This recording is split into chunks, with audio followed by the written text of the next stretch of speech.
In this episode of Man vs. Marriage, it's a little about me. Me, wonderful me. I know that sounds kind of crappy. It'll be a good episode. The podcast. How good do you want your life to be? You gotta live on purpose, for a purpose. It's truly about becoming the best version of yourself that's possible. This is Man vs. Marriage, the podcast. Welcome back to another episode of Man vs. Marriage. You're live in the studio with Quincy W. Moran, a.k.a. the Q-Dog. What's up, everybody? You know, I gotta exercise that radio voice every now and again. I miss doing that. You know, honey, I miss doing that radio voice. DJ 404, I miss you. Cancer, you absolutely suck. ASS. Sorry, guys, I had to say that. It was in the moment. I do that sometimes. Anyway, this show today is going to be about what I'm doing currently in my podcast and audiobook life. And hopefully you're taking time to kind of take a look at what you're doing to make your life, your wife, your relationship, and your whatever's going on with you better. Before I do that, I'll give you the contact information. Check us out on Facebook at MVSM Podcast. And you can email me at coach@manvsmarriagepodcast.com. And that's not versus spelled out. I just kind of say it out there sometimes like you already know. But it's V like victory, S like success. Radio voice again. So that's coach@manvsmarriagepodcast.com. While Jeannie does the happy dance in the home studio. So again, this is the home studio. Want to let you know that. So, sorry, I just kicked the dog. So you may hear dogs barking, kids shouting, doors slamming, chips crunching. You may hear it all, but hey, that is the Moran life. So here we go. What am I doing right now? What is my current state of affairs? And what am I putting in so that I can put out the best version of me that's absolutely possible? I'll start off with the podcast side. And if you heard a couple episodes ago when I talked about my health journey and how I'd lost 150 pounds, what got me into podcasting was health and wellness, searching for answers on low-carb, ketogenic, that lifestyle. And I just started diving in like we as podcast junkies do. We are the ultimate. We started binging. Okay, Netflix, deal with it. The podcasters of the world started the audio-visual binging in the world. I don't know about the video part, but anyway, that's what got me in. You know, and I was last year in 2019, I was listening to all kinds of self-development podcasts, and they weren't hyper-focused on marriage and what I wanted to do. So I just started developing myself more and more, and at one point I had to pump the brakes and say, yo, bro, this is not primarily about self-development, even though that's where it starts, okay? If you want to do anything, you want to make anything better, it starts with you. I'm a firm believer in that. So invest in yourself. Start to change yourself. But if you want to grow and understand and learn more about marriage, then you need to really dial in your focus and what you want to do. What do you want to put in that you're going to be able to create things to give out? So my number one podcast, my number one go-to is Ed Milet. I think the guy is just absolutely fantastic. He has a heart of gold based on what I can tell from what he does and how he does it. And if you've never listened to him, if you've never heard of Ed Milet, look him up. He's got, it's like edmilet.com. Got a great book. It's a short 100-page book. And then he also has his podcast, and he also has YouTube. I like to listen to the podcast, and when it's one that's really, really awesome, I come home and we'll watch one as a family while we have supper together. We'll watch it. And he has some amazing, amazing interviews. Absolutely love it. Another one is called One Extraordinary Marriage. It's based out of San Diego, California. I believe it's Tony and Alicia that do the podcast. They're a married couple. Game Changer. Look it up. They have all kinds of topics. They're into hundreds of episodes. They're so much better at it than I am, too, just so you know. They're my stretch goal podcast so that I can create content that is just on their level someday. They're obviously experts in marriage. I'm an expert in my relationship. I'm not an expert in marriage yet. But that's kind of the man versus marriage idea, is that my wife and I are on the same team, and we're playing against this game called marriage, and we're just trying to create success so that we can win. We want to win. Winning is the only option. Actually, it's not. But that One Extraordinary Marriage, I just started listening to it for a few months. I've already reached out to them. They are very engaging people. Had a short back and forth with Tony over Instagram, and they're really just fantastic people. They have a great story, so please go check it out. The next one that I'm listening to is Front Row Dads. That's John Roman, and that guy, he has a great podcast. He has lots of guests on there. You know, I was fortunate to dial in and, not to dial in, but to listen in, and he does all kinds of things. It's not just about being a dad. And he's an entrepreneur-style podcast, but he's a family man with business as opposed to a businessman with a family is his philosophy. He has 5 pillars that the Front Row Dad Nation live up to. It's just a great podcast. And he did, one of his guests on there that was probably the one that stands out to me the most is Kim Amani. And she's like a sex expert. And I would say that she is a sex expert mixed with just the right amount of hippie, mixed with just the right amount of unicorn. Because there's no holds barred. What does that mean? Everything is open for discussion. And she puts all of it out there. I don't mean she does the show nude. I mean, everything she talks about is in depth, in detail, and she uses language that sometimes makes me blush. Well, all the times right now. But it was a great guest. Definitely really good for your sex life and how to grow that, if you will. So, Ed Milet, One Extraordinary Marriage, Front Row Dads. I listened to the Carnivore podcast. It's really, really good. It has great information. I mean, it's also a given that I listen to Joe Rogan. I love Joe Rogan's podcast. The guest that he has on is format 3 hours. Every topic is open for discussion. And I'll listen to that just because it kind of challenges the way I think about a lot of things. And I love how Joe is so open. He does what all of us should do, which is be able to have an open conversation, not agree on everything, but allow each other to state your point of view. So I really like it. I will every once in a while dive into a Jordan Peterson podcast, but definitely, coming out of the college football season, listening to Paul Feinbaum.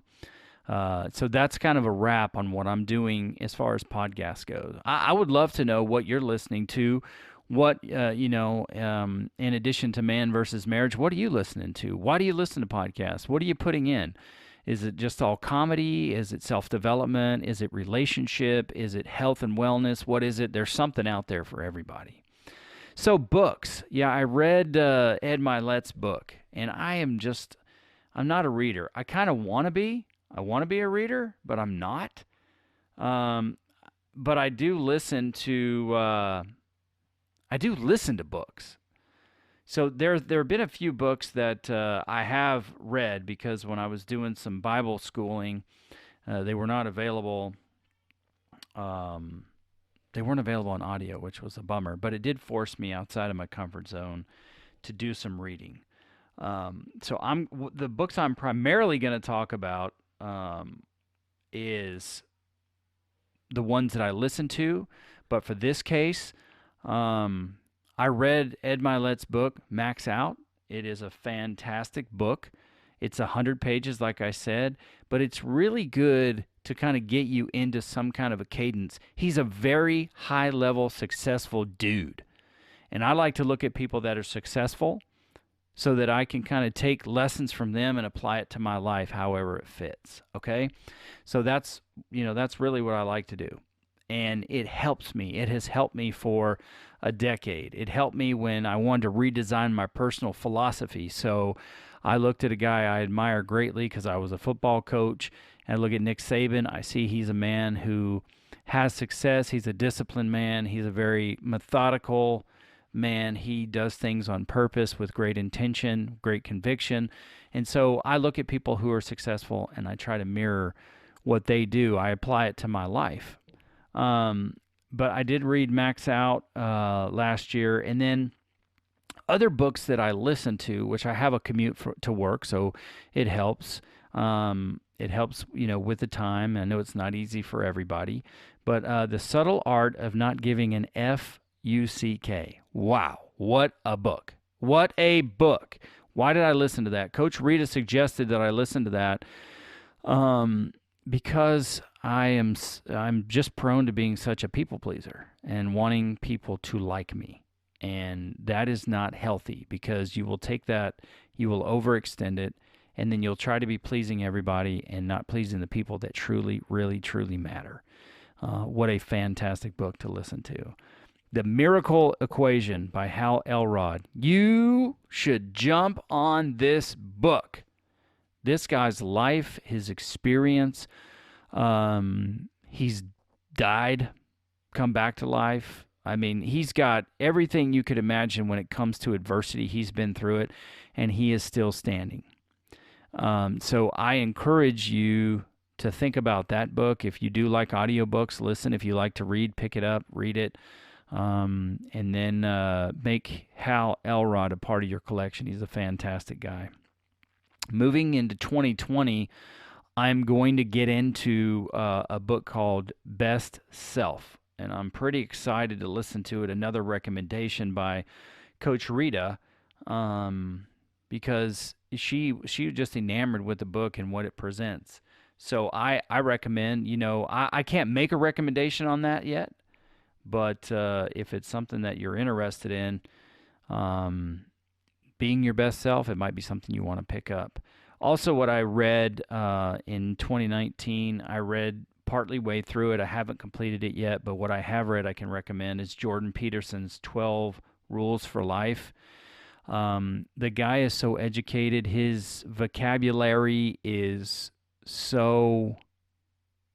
What could I say? I don't have the vocabulary to talk about his vocabulary, but I think listening to the words that he uses just causes me to get smarter. I do have probably about a 30 to 40 second buffer in my brain when it comes to catching up with what he says, but certainly some rules for life that will help reinforce, discipline and positivity in your life. So, and kind of understanding, where life is and how to put it in perspective.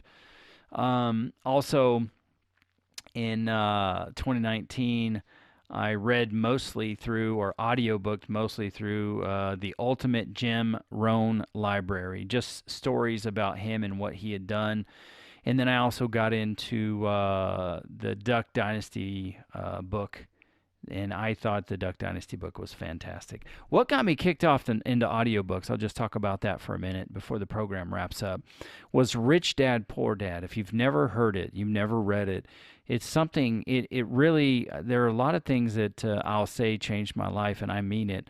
That definitely changed my life when it came to audiobooks and money and finances and how I saw money and what part it played in my life and how to go about building wealth. And it is a quest that I'm on because, I do have 8 children and I got 7 daughters. And if half or more of those girls want to get married, for some reason the tradition is the dad has to pay for the wedding. Who came up with that? I just want to know. Probably a groom's dad. Yeah. Thanks for that one. I'm going to try to work on that tradition. Anyway, when you talk about marriage, college, grandkids, oh my gosh, I can't wait. Hope my kids decide to have kids, and I will have all kinds of grandchildren. So wealth is going to be something that's vitally important Plus the fact that Jeannie and I will have at least 2 of our children living with us for the rest of our life. And with people with special needs and disabilities, it's just, it comes along at a cost, not only to your heart, but also to your bank account. So, wealth building was a big deal to me. And a number of years ago, I listened to Rich Dad, Poor Dad on a drive to and from Idaho, and it was amazing, as was The Way of the Warrior, although I didn't understand it all. Got to go back and do that one again. So that's where I'm at, and what I have done in 2019 and what I will continue to do through 2020. And probably come June, I will take a step back, look at what I'm listening to and reading. 5 Love Languages. I'm going to be going through that book like crazy just to hone my skills. I want to throw that one out there. If you've never heard, read, or seen or listened to the 5 Love Languages, look it up. Look it up. Anyway, I'll probably do a little valve check, as they call it, in in June, to see what path I want to get on. So I plan myself out through December to get, just to make sure that I'm doing what's right according to my plan. I'm kind of keeping myself in line, staying disciplined at it. So that's what I'm into. And, I also listen, and this is going to sound very ridiculous, but I do every week listen to the Manvsmarriage podcast. And when I do that, it is this valuable? Can this help? What the heck did I forget to say that I was supposed to? How can I expand on what I've already said? And then how can I put into practice the things that I've talked about? It's kind of like when I was preaching, and I would do a message. I would have planned on, what I wanted to speak about. But it's not always a cookie cutter scenario with me where I say everything I intended to, because I get off on these little rabbit trails, as they say, or I get off on a tangent. So you like to, it's good to go back and listen to what you're putting out to make sure that, if there's something more that needs to be said, maybe you need to correct the record, or maybe you just need to learn, or you need to refresh yourself for what you're doing. So I do listen to the Manvsmarriage podcast. And then the other thing that I'm doing, like aside from what I'm listening to, I've started this new process where Monday and Tuesday and Wednesday and Thursday and Friday, I'm writing a thought for the day and doing all I can to build consistency there. And then after I write a thought for the day, I write some gratitudes. And I kind of have it written out here how I'm doing it. So that I can be mindful, because being mindful is very, very important, because we get stuck in routines and then we'll stop doing what got us to the point of where we are. So Monday I'll write down a thought, and then I'll write a gratitude about my wife, just what I'm thankful for about my wife, what I'm happy I appreciate. Tuesday I'll write down a thought for the day, and then I'll write a gratitude about my relationship with my wife. And Wednesday, I'll write down a thought, and then I'll write down a gratitude about how we met. Lots of funny things happen about how we met.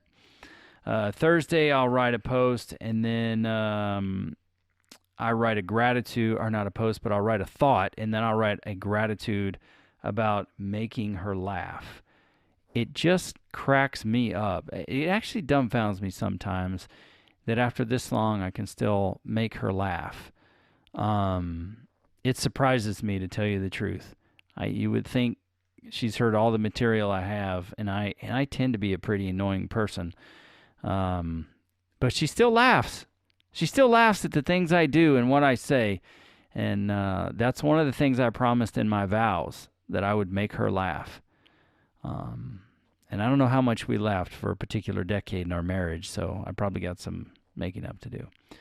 On Friday, I write a thought. And then when it comes to the thought that after that's written, I will look and say, write an idea on new ways to date my wife and how to surprise her. So that's what I'm doing, and I'm going to carry that principle and get that discipline down for the entire year of 2020, and I'm gonna fill a book and be able to go back and look and read through the pages, because I think it's important. I believe it's important for me to ensure that I'm being very mindful and intentional about how I live my life. So I hope some of that stuff is helpful for you. That's what I'm doing. Also, some meditation in the morning. I can get into that at another time, but it's good to think about what you're going to do before you go out and do it the next day. Start to think about who you are, who you're becoming, and how you're going to get there, and what does that look like. So there you go. That's going to wrap up this episode of What is the Q Dog Doing? It's like an outlook for 2020. Hope you enjoyed this episode. Make sure that you remember you can reach out to us, Facebook or email, and you can find me on Instagram, Quincy_Moran_. That's me. There's another Quincy Moran out there that has it all together. I'm jealous. Anyway, have a fantastic day. Have a great week. Have a great month. Have a great quarter. And have a great year. Until next time, this is the Q Diggity Dog, and I am out. The podcast. How good do you want your life to be? It's truly about becoming the best version of yourself that's possible. This is Man vs. Marriage. The podcast.